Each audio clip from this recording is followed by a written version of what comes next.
Namaku si Raja Goda, umur 22, bujang tulen suku Sunda. Kerja sebagai pelayan di sebuah toko Cina yang saban Sabtu gajian. Kerja baru setengah bulan, tak kusangka tak kuduga aku ditaksir perawan.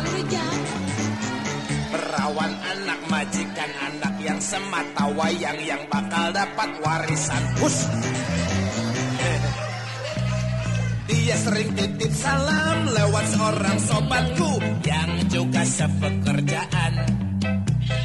Mula-mula aku bingung, mula-mula aku ragu, percaya tidak percaya.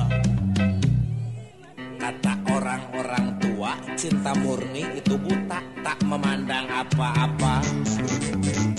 Biar tampangku kayak monyet, biar dompetku selalu lepet, kalau cinta mau aja. Lantaran pepatah itu aku jadi besar hati, berniat terima salam.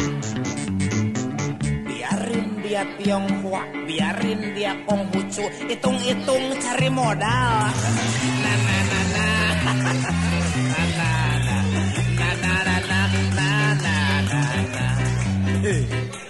Ketika malam Sintiah menjelang lebaran Imlek, dia datang ke rumahku asli. Dia kirim aku bacang, dia kirim aku dodol, lantas ngajak dolan-dolan. Perasaan tak karuan itu ini serba kaku, dan diduk kencang jantungku. Apalagi waktu dia berbisik, bilang wah ini sumpah mampus kayak mimpi.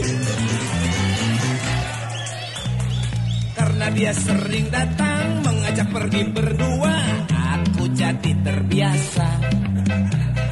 Tingkahku tak lagi kaku, tapi dia paksa aku agar aku bilang I love you.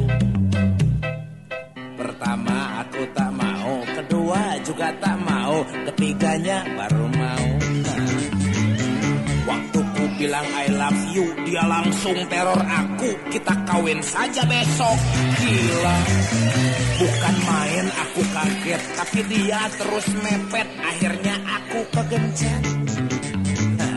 Kami pergi ke penghulu, dia masuk agamaku, kini suami gelarku.